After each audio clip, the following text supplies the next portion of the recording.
Welcome to ProfitMaxx Potential, the video series designed to help you get the most out of your ProfitMaxx software. Today we're going to explore just one more ProfitMaxx potential point to help you better manage your service department to its maximum profitability. Come on, let's get started. Today's ProfitMaxx potential point is going to focus on the first key performance indicator, average repair revenue per hour. This KPI is found on the Key Performance Indicator report in the Revenue section.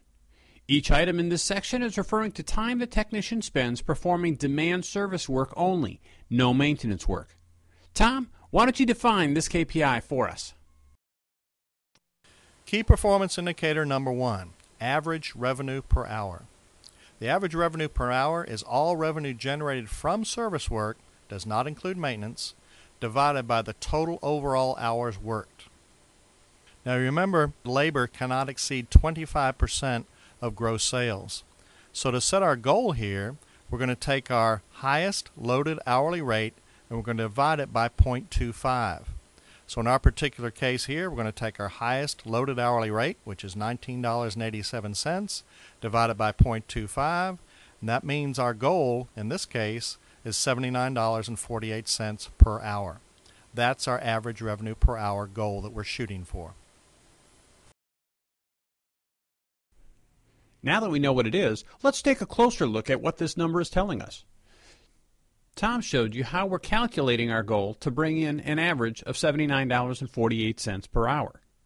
Sean and Rob are fairly close to our goal, but Bryant is only at $67 per hour, missing the goal by $11.81 for every hour he's worked, and Bruce is at $65.81 per hour, missing his goal by $13.67 for every hour worked. What would it mean to our company if these two guys alone were to hit our goal of $79.48 per hour? Well, for Bryant, that would be $11.81 per hour times 2,080 hours per year for a total of $24,564 in additional revenue. And for Bruce, that would be the $13.67 per hour that he's short times 2,080 hours per year for a total of $28,433 in additional service revenue. For these two guys alone, we could recognize an additional $53,000 in revenue per year. Now that we know what this means to our company, how do we fix it? Remember, this KPI is measuring the average revenue generated for all hours worked. If the technician is missing the goal here, there are several other places to look. First, take a look at KPI number 2, average revenue per billable hour. If you're not familiar with this one, you may want to review that ProfitMaxx potential point next.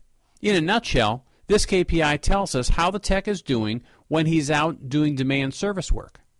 I can see here that Bruce is doing very well. When he's billing, he's great.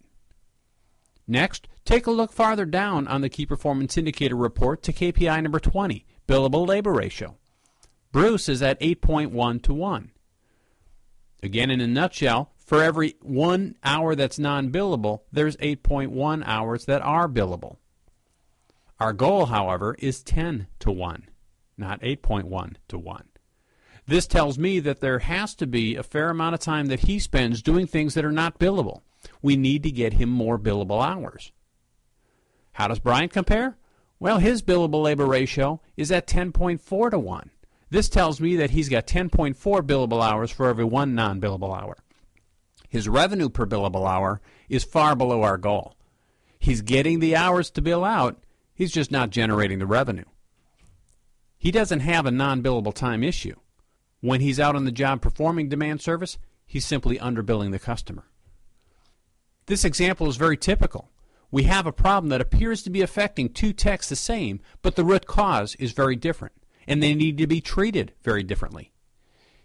If we work with Bryant to get him to better understand our billing format, have him do flat rate or invoicing drills, and actually properly bill for the work he's doing, his number will improve. For Bruce, we need to simply get him more billable hours. Are we sending him on all the callbacks? Is he the man that we tap to go help the installation department when they're shorthanded? Is he spending a lot of time running back and forth to the shop or the supply house? Find out where he's spending his time and get him in the field performing demand service. Find the root cause of the problem for each technician, resolve it, and watch your company's revenue and profits climb. Well, that's today's ProfitMaxx Potential Point. If you have a suggestion for this series that you feel would help you get more out of the ProfitMaxx software, give us a call today at 800-432-7963. And hey, make a decision to make it a ProfitMaxx day.